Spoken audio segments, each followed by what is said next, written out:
2015年对中国经济、投资和吸引外资，应该来说是一个标志性的一年。2015年，中国对海外的投资并购达到了一个高峰，差不多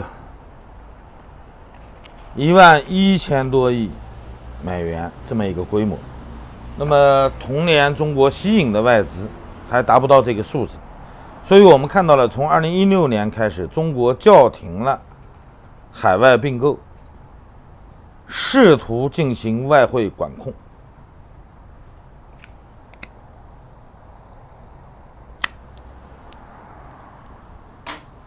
这个成效呢并不大。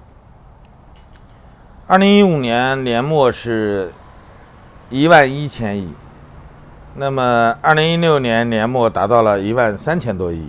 2017年达到了18000亿，那么2018年年末就是刚刚商务部公布的数据，大概是19800亿，是吧？接近2万亿。那么也就意味着中国政府在管控的对外投资这一块上其实是失败的。有人说了啊，这个“一带一路”对外投资是天量的投资。这个所谓的天量，也就是占对外投资存量的大概10%几，很有限。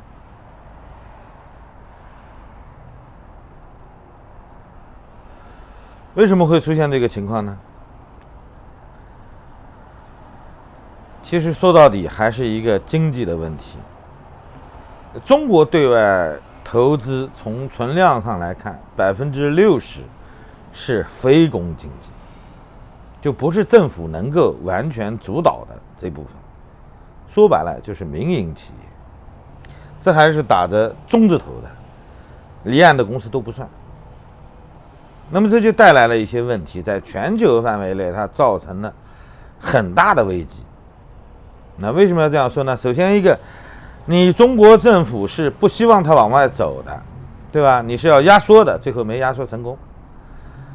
那么中国政府就没有可能控制这部分资金，就最起码你不可能完全控制它，而且这部分资金它一定是在非常高额利润的项目上进行投资的。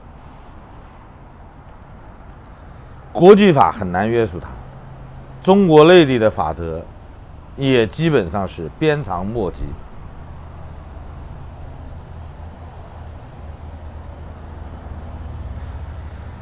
这些企业成为了一股游离于政府框架之外的力量，在中国这是很罕见的。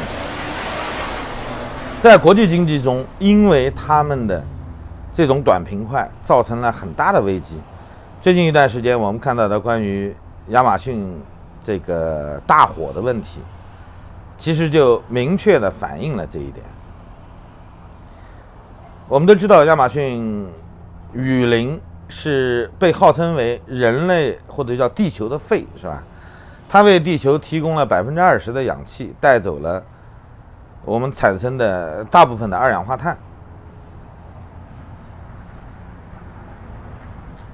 2019年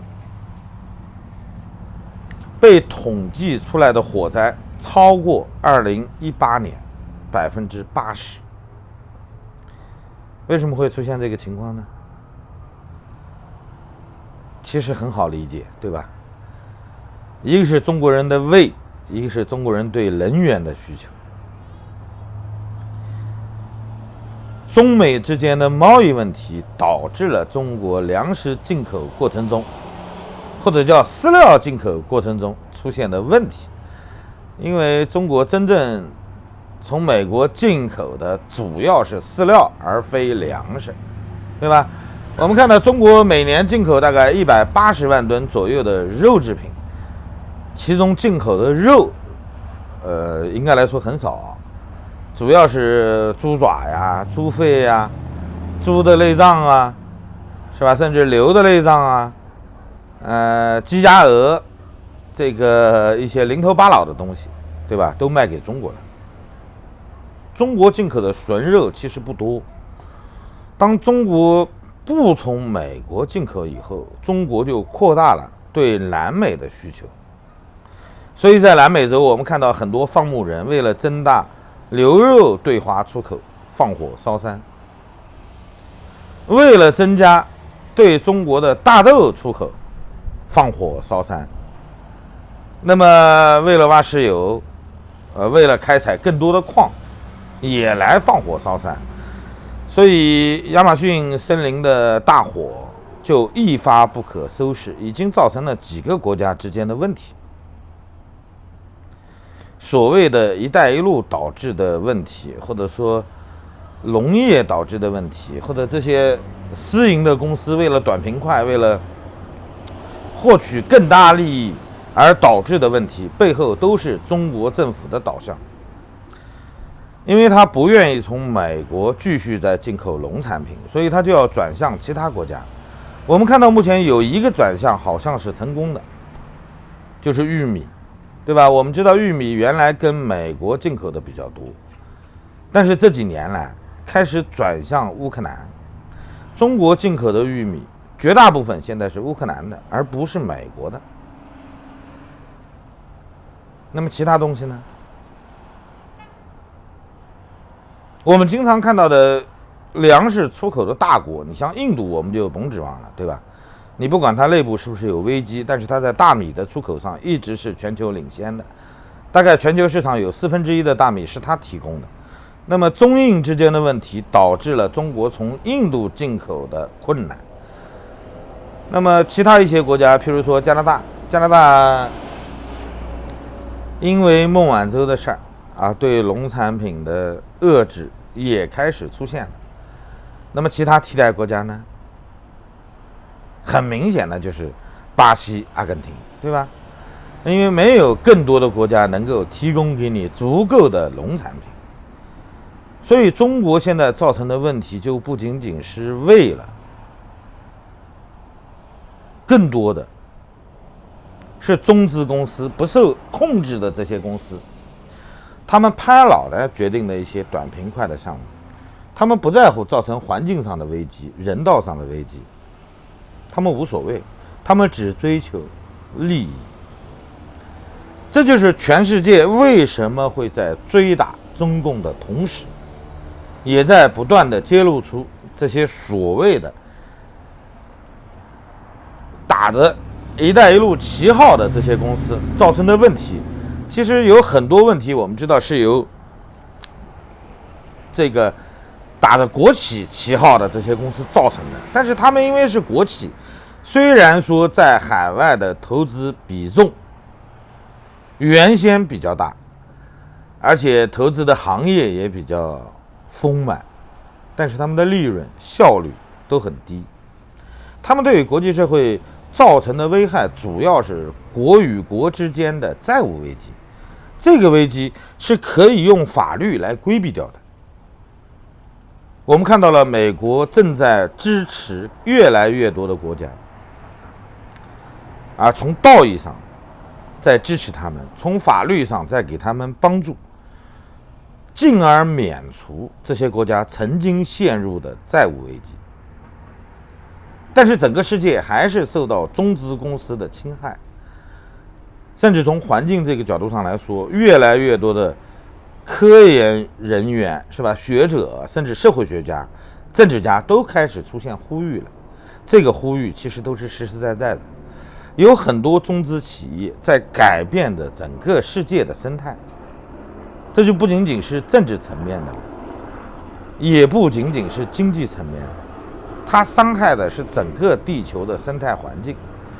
我们看到了有太多的人已经觉悟到了这一点，逐渐的把这些问题摆到国际社会的面前。原先我们只知道有一个东阿阿胶是吧，因为它的产量提升，所以全世界都找不着驴了。那么现在呢？现在越来越多的迹象在表现，在全世界绝大多数国家没有受到中国公司介入的，真的是凤毛麟角。但是这种所谓的扩张或者是介入，为什么说它是短平快的呢？因为中国除了政府，即便这些私人的公司，他们也非常清楚一点，在全球远洋贸易的过程中，没有一个强大的海军，没有军事背景，所有的贸易都是不安全的。这也就是我们经常看到的所谓第一这个日不落帝国，是吧？西班牙的崛起和没落，那么英国接过西班牙的旗帜，成为世界上第二个日不落帝国。他们要获取的是海上霸权。从二战以后，我们可以明确的看到，海上霸权是由美国继承了下来。所以我们看到越来越多的讨论被国际社会所关注，关注到最终的目的是为了在全世界引起一个警醒，进而给美军在远洋贸易中出现，或者说未来出现更多的银河号，类似于银河号事件的这种背景做铺垫。国际社会并不是没有能力遏制住中国现在正在全球挑起的这一轮经济上的竞赛，因为这种竞赛它背后带着血。现在在全球范围内，越来越多的国家开始站出来了，即便受到了中国利益扶持的这些国家，也迫于国际舆论的压力，不得不站出来澄清本国政府没有义务来协助中国企业对生态环境进行迫害。